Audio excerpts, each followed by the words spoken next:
ahead of you is nothing less than phenomenal. For how I express and project from my abdominal. The only view better, both my daddy and my mama know. No living parents, my sons give me balance. My wife is my serenity, this mic is my identity. The world is foul enough, that's why I write without obscenities. Provoking danger with broken language and spoken anguish.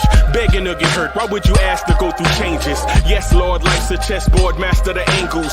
Control the tempo, be the one who holds the info. Acknowledge is just as deadly as machete swings. When spoken, the truth is as potent as that Medellin. While others swear the style is free, I just let it ring. Our time is undervalued, soldiers make us better kings. My fans on my shoulder, reaching after better things. Today I take the shot, for them I'd rather set the screen. My mama told me follow my dreams. My daddy told me get it by any means. Stand tall, make him bow to a king. But I've evolved, you can see the resolve. Look in my eyes when you speaking to God.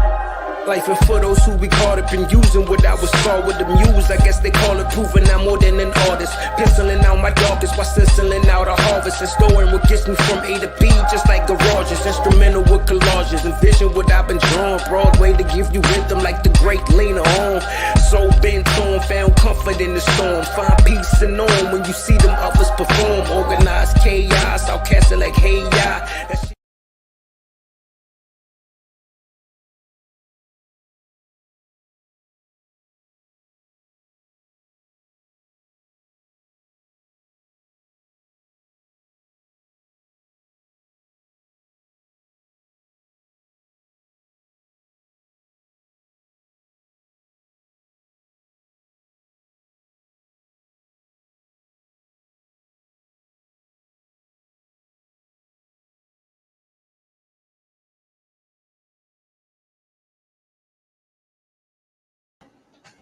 Yo, party people in the place to be. What's good? It's the number one Chief Rock at Knicks Universe, your main man, Uncle Freezy, and welcome to the Knicks at Night-ish, Knicks Morning Drive-ish podcast. So I know it's the Knicks at Night podcast, man. You know, we have two different templates, man. You know, we rock a certain way. The Knicks at Night podcast, man, is one thing, and then the Knicks Morning Drive is something else, but we here rocking. I'm glad you are here with me. Rocking. Let me do a few things. Let me hit that like button first. Bim. So the like button is smashed. Bim. Yeah, man. Yeah, man. Let me check on a few other things really quick just to make sure everything is right and exact. Okay, let me make sure everything is right and exact. Man, somebody hit the dislike button already. They must love us. I appreciate you hitting that dislike button. I appreciate it. I appreciate it with all your heart. You coming through hitting the dislike button. I appreciate that. Who it is? They probably have like a weak vendetta or something against me or whatever it is. But we gonna rock anyway. Salute to them. Salute to them for putting all their emotional energy and hitting that dislike button. What's good, y'all? How y'all doing tonight? Allah Wise is in the building. Fritz Alcindor is in the building. Steph Curry is in here, man. You need to be getting up jump shots. I know. Yo, yeah, man. Cormega is in the house. Man, listen, I know it's you know what? I need to put the bat signal up. Y'all bear with me. I'm gonna put the bat signal up real quick.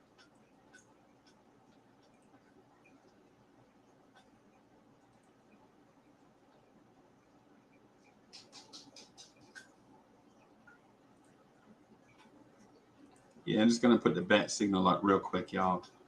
Let everybody know where we are.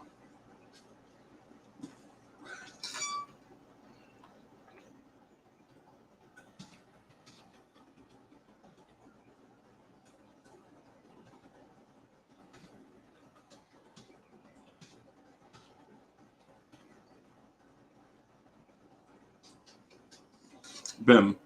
So I put the message. So I put that out there just real quick. Just really quick, man. Let me give it a few more seconds. I understand.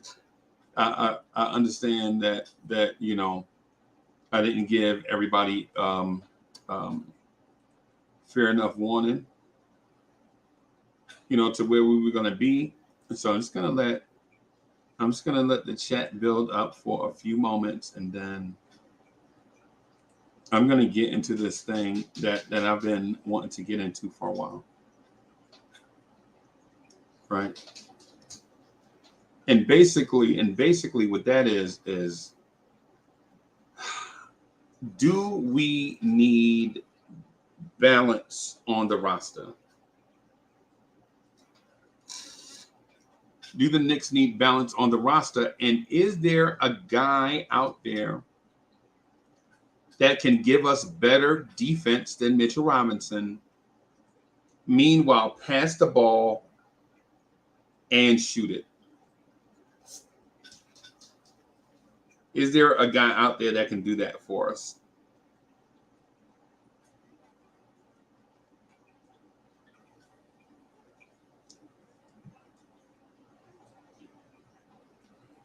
Is there a guy out there in free agency right now that we can bring in that'll give us more of a balanced floor so that when we play teams, the floor won't be shrunk, so to speak?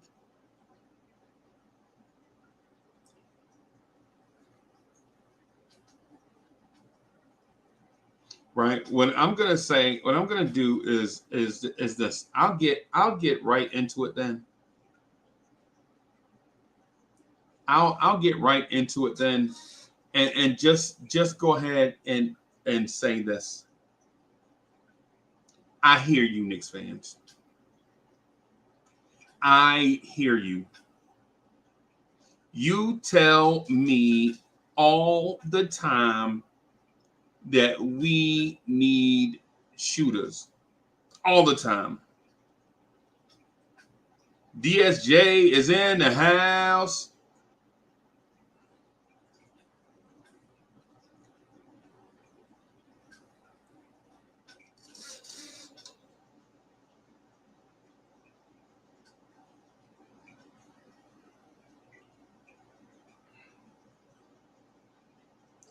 You guys tell me all the time. You guys in the chat, I read your comments. I do. I read your comments.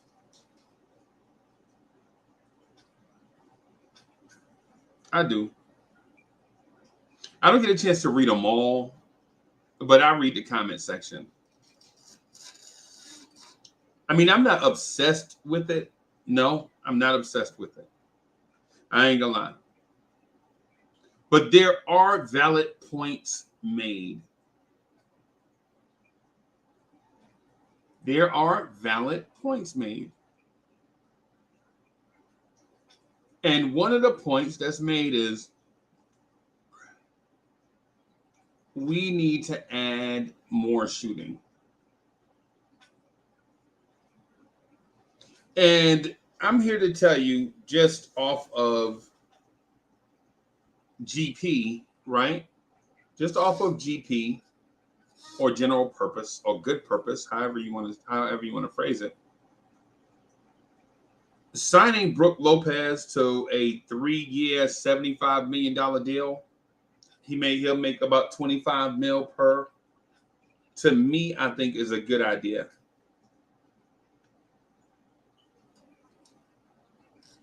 Now, I know what you guys are saying. Hey, Uncle Freezy, but we have Mitch and Hartenstein. Yeah, I know. Brook Lopez, in my opinion, is better than Mitch and Hartenstein put together.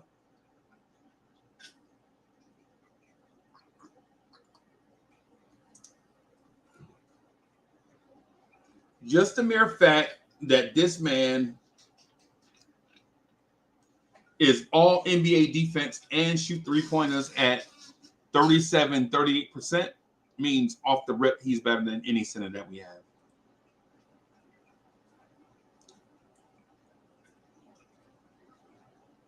This man shoots 53% from the floor, but 63% or 64% from two.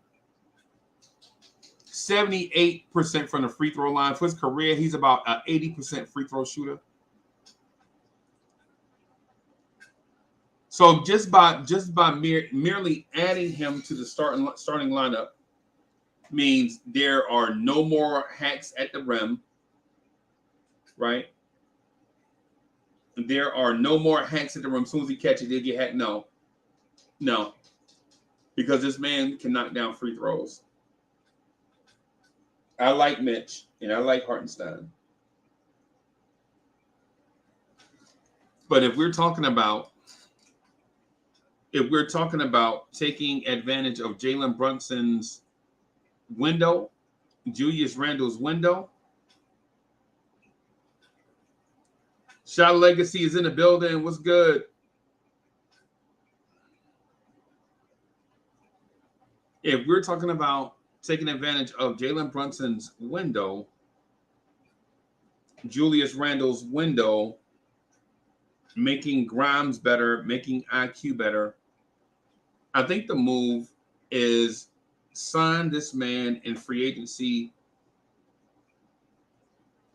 trade away both centers, and bring in a complimentary backup to Brook Lopez. It's food for thought. It's food for thought. Now, I understand that a lot of you guys don't want to pay an older veteran. A lot of you guys don't want to pay an older veteran because of the injury risk and the diminishing of skills issue.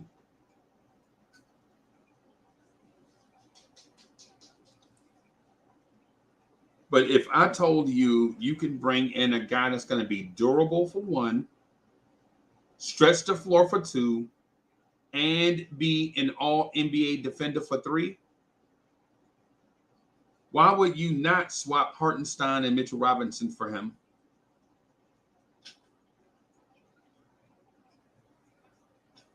See, because in my mind, it makes too much sense.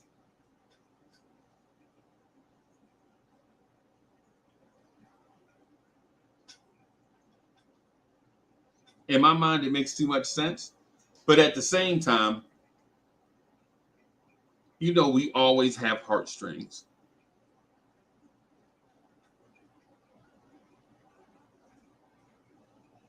We always have heartstrings. Heartstrings are good. Heartstrings keep us attached.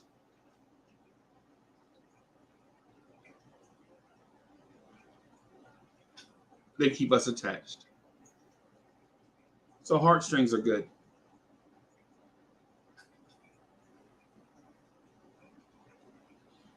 As I thought about doing this about an hour ago, it dawned on me that a stretch five opens everything up for RJ Barrett, Julius Randle, Jalen Brunson. Everything.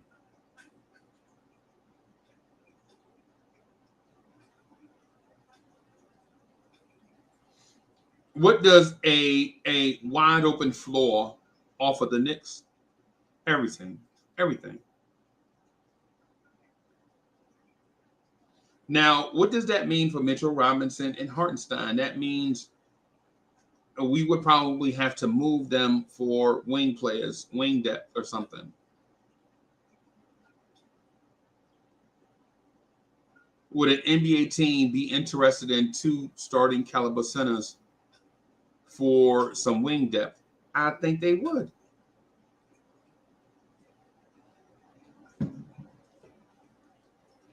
I think they would.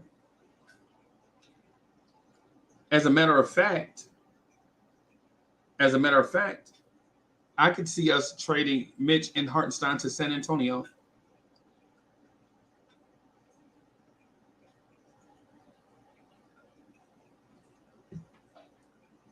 Mitch play the 5. Wemby play the 4 until Wemby gets his legs under him.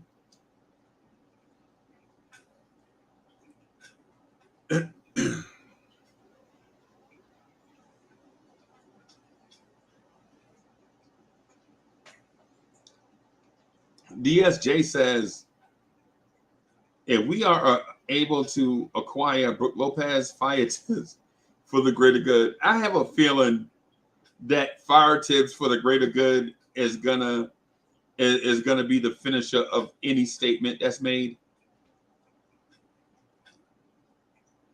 Grill some leg quarters and fire Tibbs for the greater good. Eat some Applejack cereal and fire Tibbs for the greater good. Here's my thing, though, why Brook Lopez makes sense. Here's my thing, why Brook Lopez makes sense. You tell Josh Hart to pick up his team option, and we'll give him more per year on an extension than he would have gotten in free agency. Say Josh Hart gets 17 mil per on an open market, which is 17, 34, 4 for 68 or something like that. We tell Josh, hey, Josh, listen, what we'll do is give you 4 for 20 on an extension. And what that does is it makes up for the 13 you'll make next year, because we'll be adding the $1.5 million, tacking it on per season after that.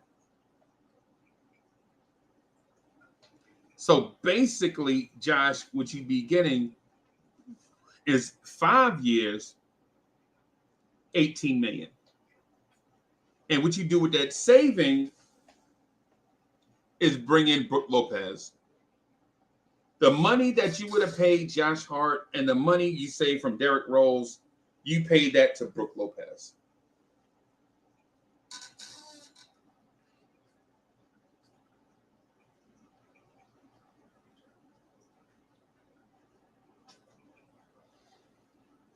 Yeah. So now I agree with you. I agree with you on this. But the thing about it is this. Even if 25 is too much, right? Even if 25 is too much, right? I'm still saying go after Brook Lopez. Right? I don't want to get into a bidding war with other teams and then wind up not being able to do anything. So you're right, 25 may be too much. I may have overshot. My point though is add Brook Lopez, because you're not going to be able to lure him away from Milwaukee for 17 or 18. He playing with Giannis. If the money is equal, why would he leave Giannis?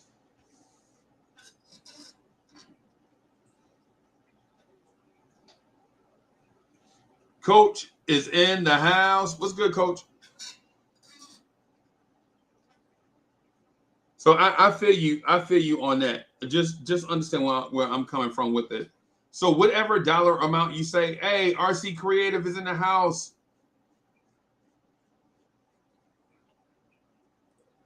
RC Creative says, haven't we learned every player we want and what makes sense for us never happens? Yeah.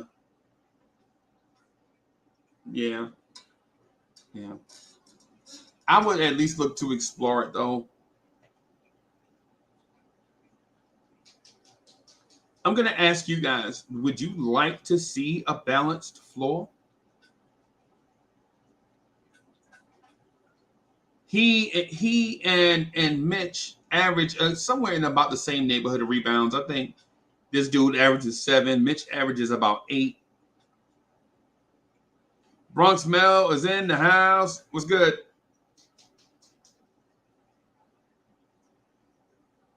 And Brook Lopez is a questionable rebounder, not because he's not a physical specimen, because he is, but floor spacing bigs are not going to be able to rebound at the same rate as dudes that are clogging up the paint. It's just that simple. Porzingis is not going to be able to rebound like Rudy Gobert, because Rudy Gobert is always under the rim. If Rudy Gobert shot threes, he wouldn't average as many rebounds. At least we don't think so.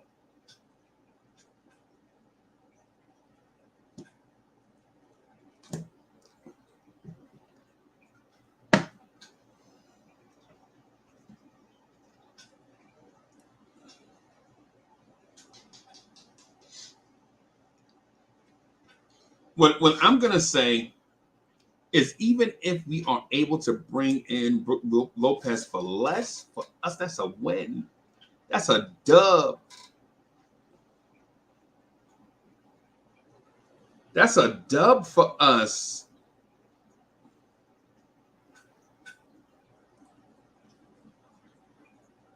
That's a dub for us.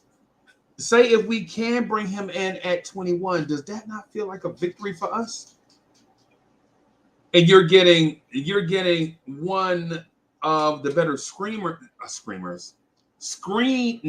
in the world or in the game. You're getting one of the better shooters in the game. For the most part, here lately, he's been relatively healthy. Last year, he missed a bunch of games, but for the last 9 seasons or so, excuse me, this man has been relatively healthy.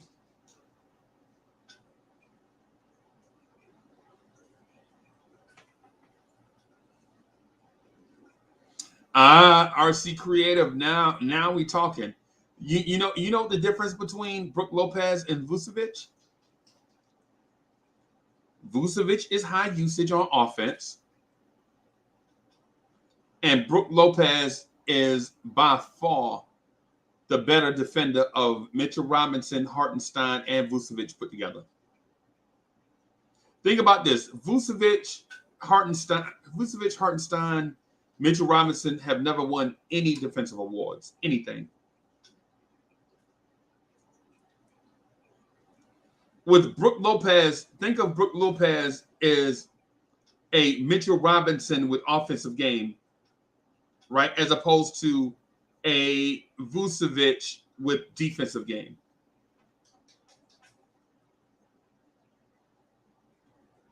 Right? Think of Brook Lopez as your defensive anchor. Right? Think of him as your defensive anchor that can shoot and pass and is low usage and hits his free throws and shoots threes. So for his 11 shots a game, for his 11 or 12 shots a game, you're getting an elite true shooting percentage for a floor spacing big. You're getting elite defense. Ghetto Intellect is in the house.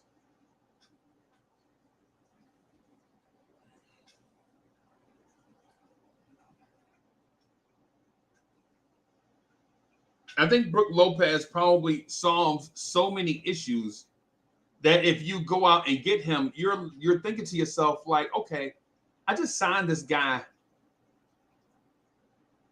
You know what I'm saying, to a relatively bargain. Say, like Shah said, say it's only $20 million. Say you sign him to $20 million, right? That's the money you were going to give Josh Hart.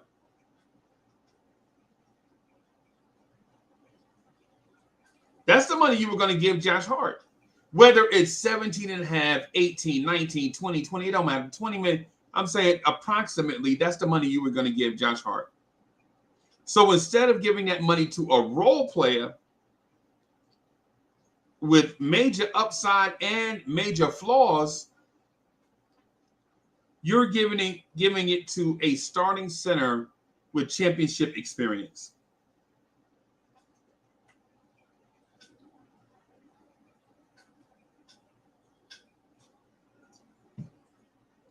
Right? And don't think of this as a foundation move, DSJ. DSJ, don't think of this as a foundation move. It's not. Think of this move as the Toronto Raptors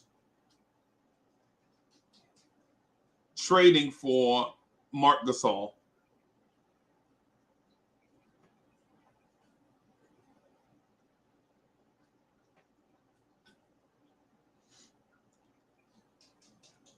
This move should merely be thought of as the Toronto Raptors trading for Marc Gasol type move.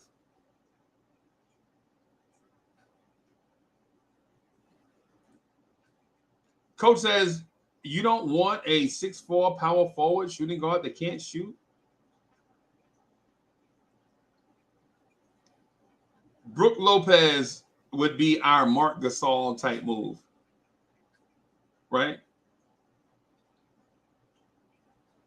So once you get Brook Lopez in the building, now King Imbert, guess what you can do? You can take Mitch. You can take Hartenstein, who I like both. I like championships more, though.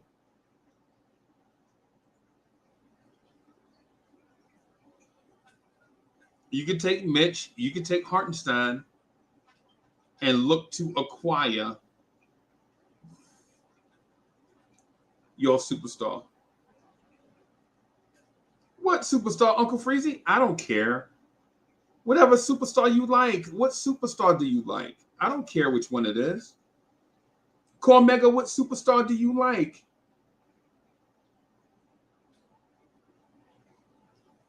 What superstar do you like, Cormega? Whichever superstar you like, pick him.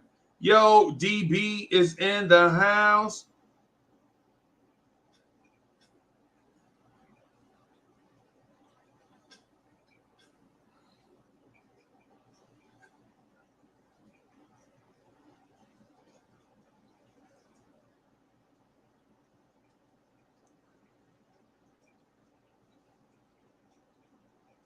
Now, say for instance,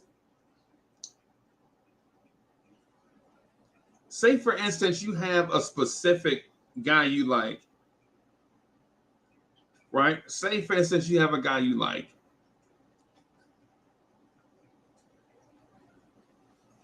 And RC Creative says Kelly Olynyk is cheaper. Well, you know what? You can't spell Olynyk without NYK.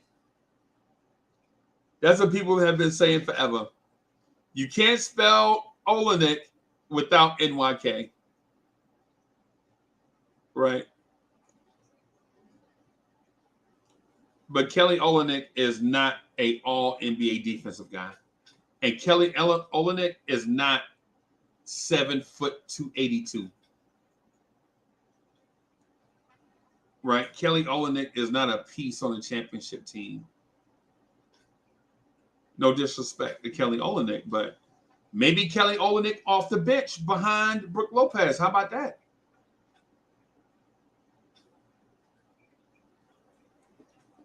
I'm all for. Listen, I'm all for being saving money. I'm not for being thrifty. If that makes sense, right? I'm all for saving money, but I'm not for being thrifty. Right? Yeah. Anybody remember the Jeffersons? Y'all remember the Willises? Right? Where the mom always wanted to buy something, and Peter Willis, I think the Tom Willis. Tom Willis was cheap. I'm talking about yeah, no. I'm not, no. I don't want to be Tom Willis with it. I don't want to buy a blazer using greenback stamps. If you feel me.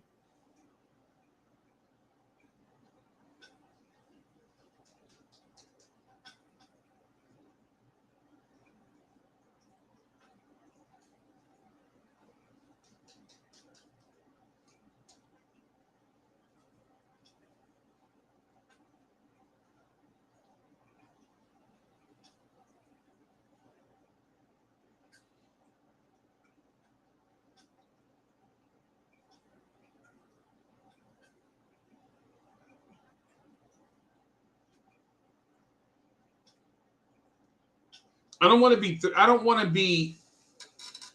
When it comes down to it, I don't want to have. I don't want to have buyer's remorse.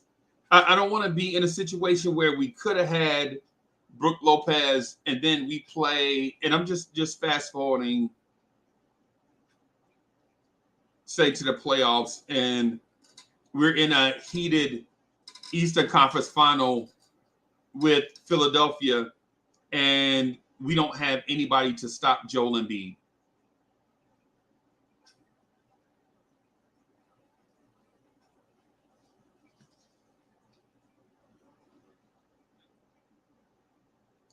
Right? And coach says, let Dolan spend his money. Is what he good at? Nah, he not good at spending his money because you don't have a champion. Where your championships at? Dolan is absolutely awful at spending money. It's the complete opposite in my mind.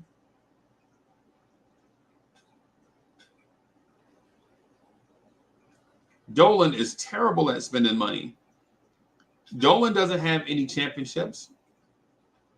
As a matter of fact, Dolan has one NBA Finals experience, one NBA Finals, and that's because he took over the team the year they were headed there.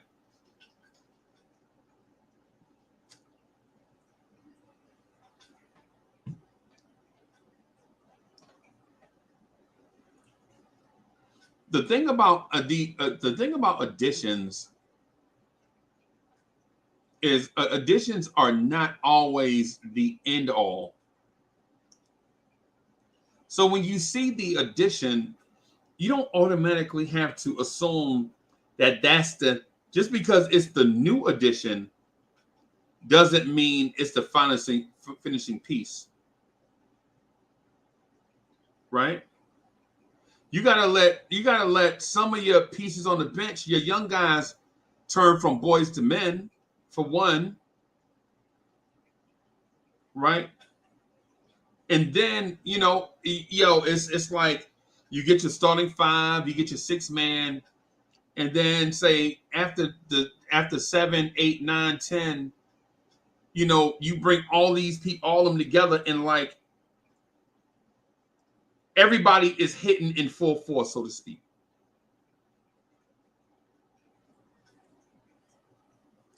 What I would say is this. I don't know if you necessarily want to get to the NBA playoffs and realize you don't have a guy to go up against Joel Embiid, right? Or a Jokic.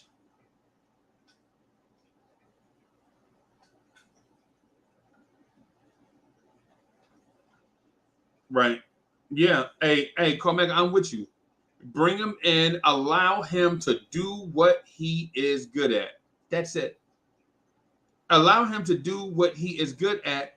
And what that does is it complements everything else. And now you have reserve parts to go out and get other pieces. Now you can trade Mitchell Robinson straight up with the Raptors for OG Anunoby.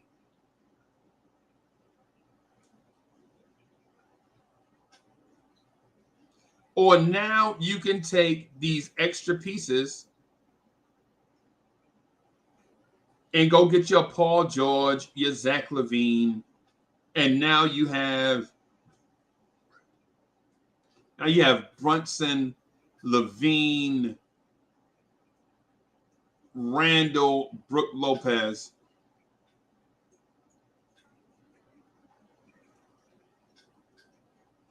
And Josh Hart.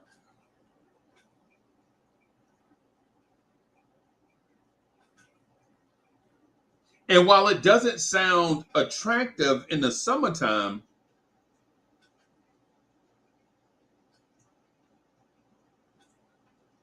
like you have to think of Brook Lopez kind of like the spare tire. You know how you on that road, it's dark, you mad, tired, and sleepy. You know what I'm saying? You can't find nothing on the radio. Everything is blah, blah, blah. Everything sound like Pac-Man. Bump, bump, bump, bump, bump, bump, bump, bump, bump, bump, bump, bump, bump, bump, bump. Everything sound like that. And then you hear that poof. and you're like, holy crap, I got a flat tire. It's raining. I'm on a dark road by myself. I'm tired. And then you look in there, it's a brand new tire, not a spare, but a tire. Not a donut, but a tire.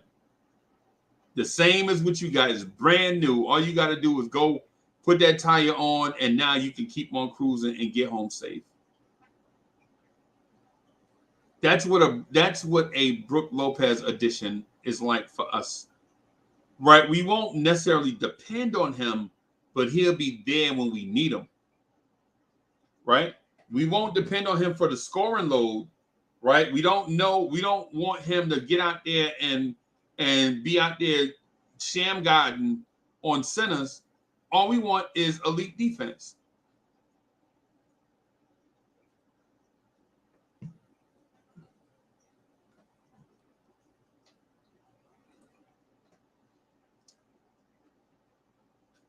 DSJ says if you want Brook Lopez to do what he's good at, then never mind. I think we Fire Tibbs is everything for DSJ now.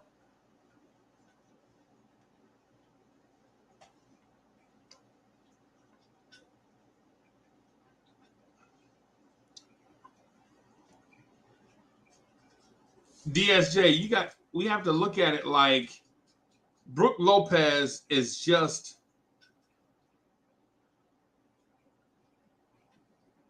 a new addition to a team that's on their way up. And then you add other additions, you add other pieces around Brook Lopez.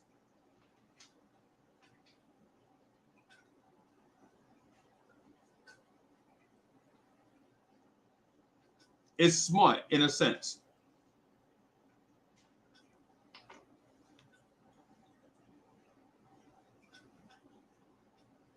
It's smart in a sense that you bring in a guy,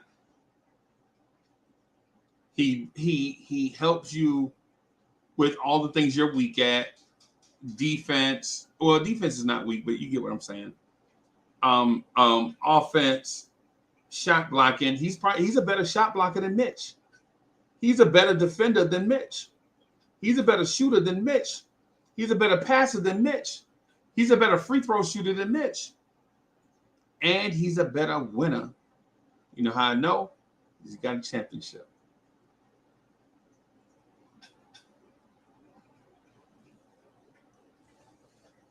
Some things are just too simple. I like Mitch. Anthony Paris is in the house, says Nets draft pick are good. Yeah. Yeah.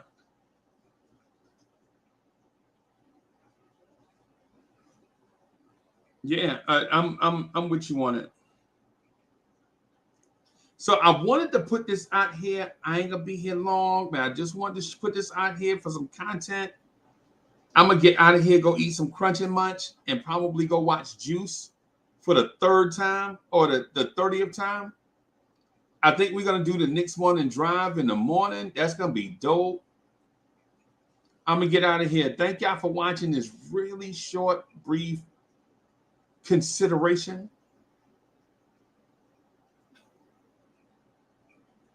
Peace, y'all.